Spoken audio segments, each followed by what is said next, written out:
How to transfer your Facebook account to another phone.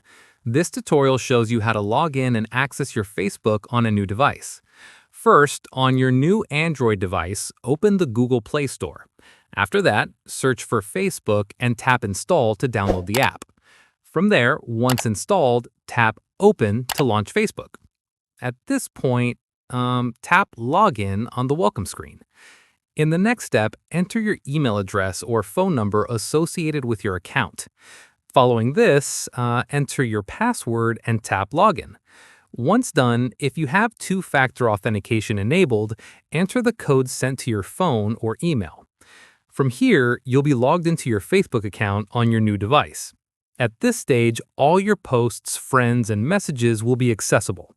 After this, you can log out from your old phone by going to Settings and Privacy, then Settings, and scrolling to Security and Login.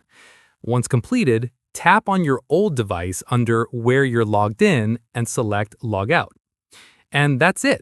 If this account transfer guide helped you switch to your new phone, give it a like, subscribe for more Facebook tutorials, and tap the bell icon for updates.